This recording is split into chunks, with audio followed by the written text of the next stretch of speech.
Leitura da Bíblia do dia 16 de maio. O primeiro livro de Samuel, capítulos 18 e 19, dentro do roteiro de leitura da Bíblia em um ano. Sucedeu que, acabando Davi de falar com Saul, a alma de Jonatas se ligou com a de Davi, e Jonatas o amou como a sua própria alma. Saul, naquele dia, o tomou e não lhe permitiu que tornasse para a casa de seu pai. Jonatas e Davi fizeram aliança, porque Jonatas o amava, como a sua própria alma. Despojou-se Jonatas da capa que vestia e a deu a Davi, como também a armadura, inclusive a espada, o arco e o cinto.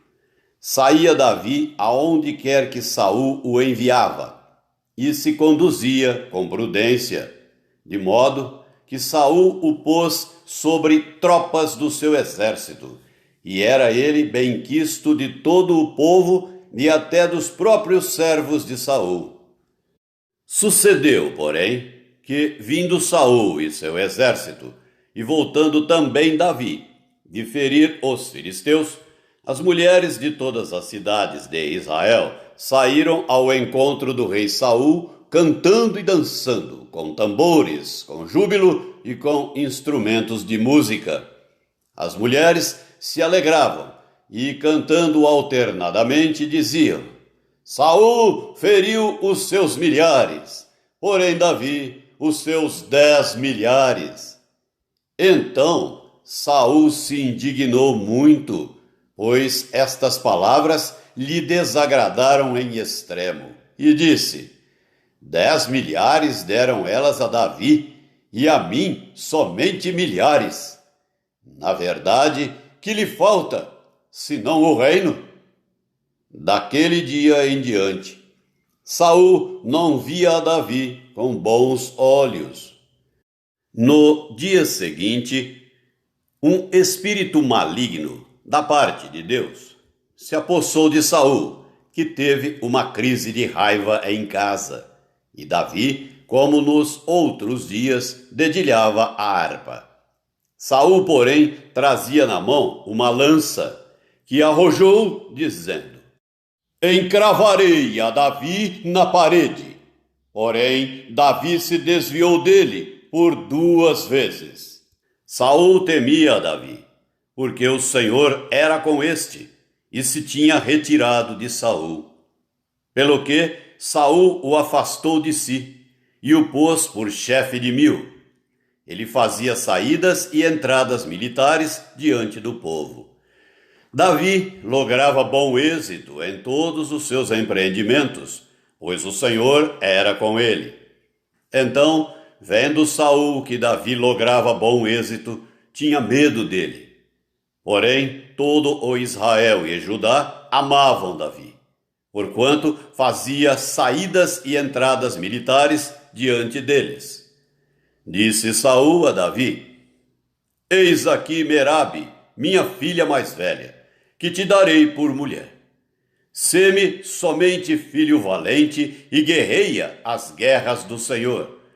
Porque Saul dizia consigo: Não seja contra ele a minha mão, e sim a dos filisteus. Respondeu Davi a Saul: Quem sou eu, e qual é a minha vida e a família de meu pai em Israel, para vir a ser eu genro do rei? Sucedeu, porém, que ao tempo em que Merabe, filha de Saul, devia ser dada a Davi, foi dada por mulher a Adriel, meolatita. Mas Mical, a outra filha de Saul, amava a Davi. Contaram-no a Saul, e isso lhe agradou. Disse Saul: Eu lhe a darei, para que ela lhe sirva de laço, e para que a mão dos filisteus venha a ser contra ele. Pelo que Saul disse a Davi: Com esta segunda serás hoje meu genro. Ordenou Saul aos seus servos: falai confidencialmente a Davi, dizendo: Eis que o rei tem afeição por ti, e todos os seus servos te amam. Consente, pois, em ser genro do rei. Os servos de Saul falaram estas palavras a Davi, o qual respondeu: Parece-vos coisa de somenos ser genro do rei, sendo eu homem pobre e de humilde condição? Os servos de Saul lhe referiram isto, dizendo: Tais foram as palavras que falou Davi. Então disse Saul: Assim direis a Davi: O rei não deseja dote algum, mas 100 prepúcios de filisteus, para tomar vingança dos inimigos do rei. Porquanto Saul tentava fazer cair a Davi pelas mãos dos filisteus. Tendo os servos de Saul referido estas palavras a Davi, agradou-se este de que viesse a ser genro do rei. Antes de vencido o prazo, dispôs-se Davi e partiu com os seus homens, e feriram dentre os filisteus 200 homens.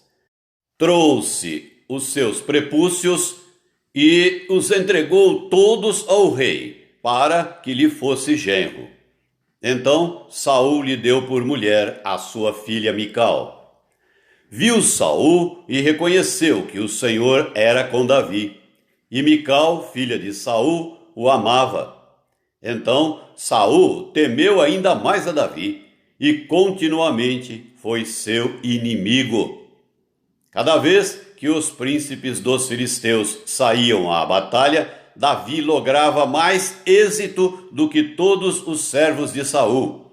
Portanto, o seu nome se tornou muito estimado. Capítulo 19. Falou Saul a Jonatas, seu filho, e a todos os servos, sobre matar Davi. Jonatas, filho de Saul, muito afeiçoado a Davi, o fez saber a este, dizendo: Meu pai, Saul, procura matar-te. Acautela-te, pois. Pela manhã, fica num lugar oculto e esconde-te. Eu sairei e estarei ao lado de meu pai no campo onde estás. Falarei a teu respeito a meu pai, e verei o que houver, e te farei saber. Então Jonatas falou bem de Davi a Saul, seu pai, e lhe disse: Não peque o rei contra seu servo Davi, porque ele não pecou contra ti, e os seus feitos para contigo têm sido muito importantes. Arriscando ele a vida, feriu os filisteus, e efetuou o Senhor grande livramento a todo o Israel. Tu mesmo o viste e te alegraste. Por que, pois, pecarias contra sangue inocente, matando Davi sem causa? Saul atendeu à voz de Jonatas e jurou: Tão certo como vive o Senhor, ele não morrerá. Jonatas chamou a Davi, contou-lhe todas estas palavras e o levou a Saul, e esteve Davi perante este como dantes. Tornou a haver guerra, e quando Davi pelejou contra os filisteus e os feriu com grande derrota, e fugiram diante dele, o espírito maligno da parte do Senhor tornou sobre Saul. Estava este assentado em sua casa e tinha na mão a sua lança, enquanto Davi dedilhava o seu instrumento músico. Procurou Saul encravar a Davi na parede, porém ele se desviou do seu golpe, indo a lança ferir a parede. Então fugiu Davi e escapou. Porém Saul, naquela mesma noite, mandou mensageiros à casa de Davi que o vigiassem, para ele o matar pela manhã. Disto soube Davi por Mical, sua mulher, que lhe disse: Se não salvares a tua vida esta noite, amanhã serás morto. Então Mical desceu Davi por uma janela, e ele se foi, fugiu e escapou. Mical tomou um ídolo do lar e o deitou na cama, e pôs-lhe à cabeça um tecido de pelos de cabra e o cobriu com um manto. Tendo Saul enviado mensageiros que trouxessem Davi, ela disse: está doente. Então Saul mandou mensageiros que vissem Davi, ordenando-lhes: trazei-mo mesmo na cama, para que o mate. Vindo, pois, os mensageiros, eis que estava na cama o ídolo do lar, e o tecido de pelos de cabra ao redor de sua cabeça. Então disse Saul a Mical: por que assim me enganaste e deixaste ir e escapar o meu inimigo? Respondeu-lhe Mical: porque ele me disse: deixa-me ir, senão eu te mato. Assim Davi fugiu e escapou, e veio a Samuel a Ramá, e lhe contou tudo quanto Saul lhe fizera. E se retiraram, ele e Samuel, e ficaram na casa dos profetas. Foi dito a Saul: eis que Davi está na casa dos profetas em Ramá. Então enviou Saul mensageiros para trazerem Davi, os quais viram um grupo de profetas profetizando onde estava Samuel, que lhes presidia. E o Espírito de Deus veio sobre os mensageiros de Saul, e também eles profetizaram. Avisado disto, Saul enviou outros mensageiros, e também estes profetizaram. Então enviou Saul ainda uns terceiros, os quais também profetizaram. Então foi também ele mesmo a Ramá, e chegando ao poço grande que estava em seco, perguntou: onde estão Samuel e Davi?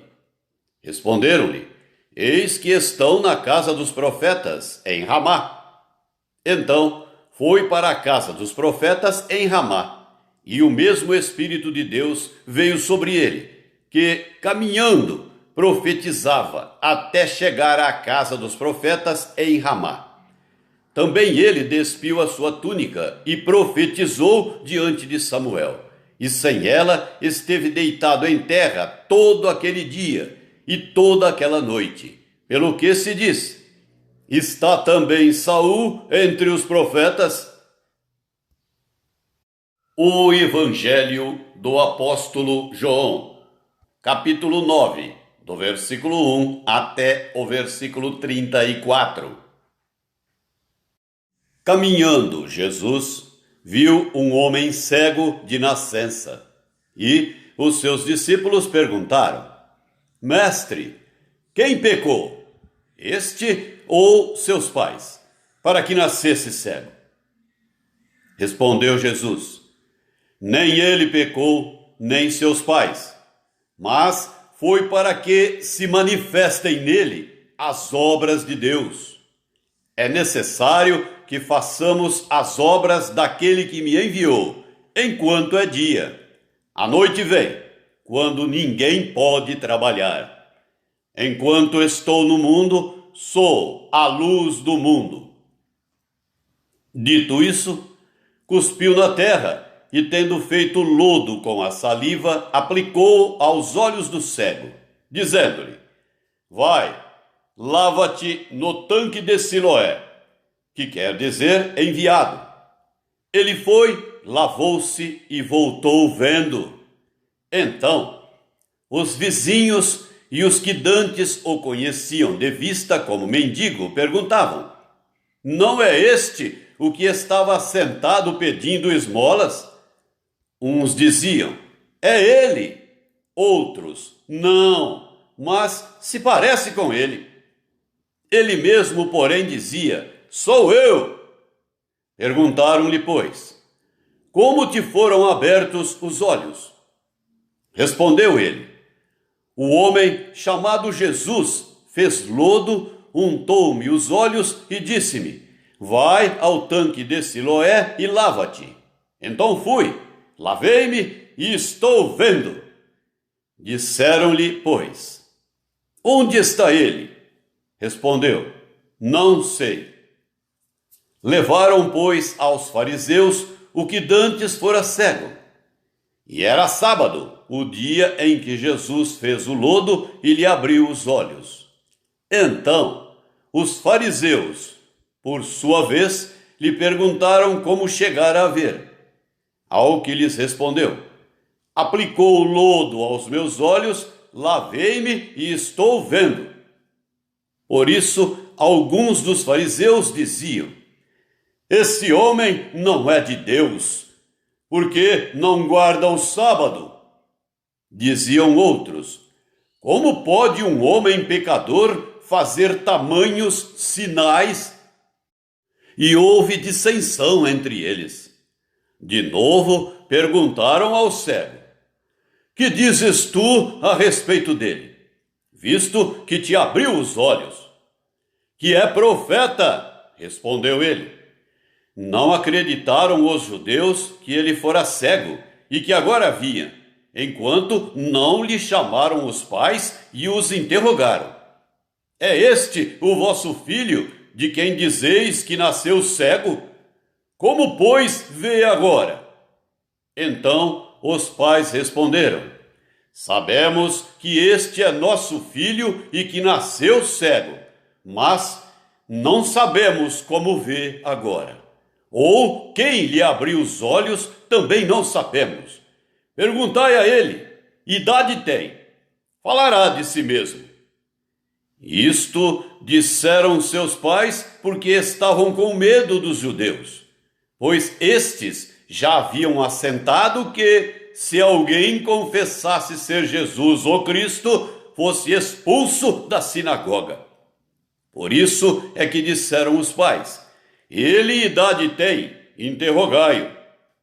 Então chamaram pela segunda vez o homem que fora cego e lhe disseram: dá glória a Deus. Nós sabemos que esse homem é pecador. Ele retrucou: se é pecador, não sei. Uma coisa sei: eu era cego e agora vejo.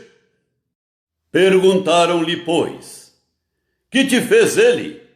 Como te abriu os olhos? Ele lhes respondeu: já vo-lo disse, e não atendestes. Por que quereis ouvir outra vez? Porventura, quereis vós também tornar-vos seus discípulos? Então o injuriaram e lhe disseram: discípulo dele és tu, mas nós somos discípulos de Moisés. Sabemos que Deus falou a Moisés, mas este nem sabemos de onde é. Respondeu-lhes o homem: nisto é de estranhar que vós não saibais de onde ele é, e contudo me abriu os olhos. Sabemos que Deus não atende a pecadores, mas, pelo contrário, se alguém teme a Deus e pratica a sua vontade, a este atende. Desde que há mundo, jamais se ouviu que alguém tenha aberto os olhos a um cego de nascença. Se este homem não fosse de Deus, nada poderia ter feito. Mas eles retrucaram: tu és nascido todo em pecado e nos ensinas a nós? E o expulsaram. Salmo 112. Aleluia! Bem-aventurado o homem que teme ao Senhor e se compraz nos seus mandamentos. A sua descendência será poderosa na terra, será abençoada a geração dos justos. Na sua casa há prosperidade e riqueza, e a sua justiça permanece para sempre. Ao justo nasce luz nas trevas. Ele é benigno, misericordioso e justo. Ditoso o homem que se compadece e empresta. Ele defenderá a sua causa em juízo. Não será jamais abalado. Será tido em memória eterna. Não se atemoriza de más notícias. O seu coração é firme, confiante no Senhor. O seu coração, bem firmado, não teme, até ver cumprido nos seus adversários o seu desejo. Distribui, dá aos pobres. A sua justiça permanece para sempre, e o seu poder se exaltará em glória. O perverso vê isso e se enraivece, range os dentes e se consome. O desejo dos perversos perecerá. Provérbios 15, versículos 12, 13 e 14. O escarnecedor não ama aquele que o repreende, nem se chegará para os sábios.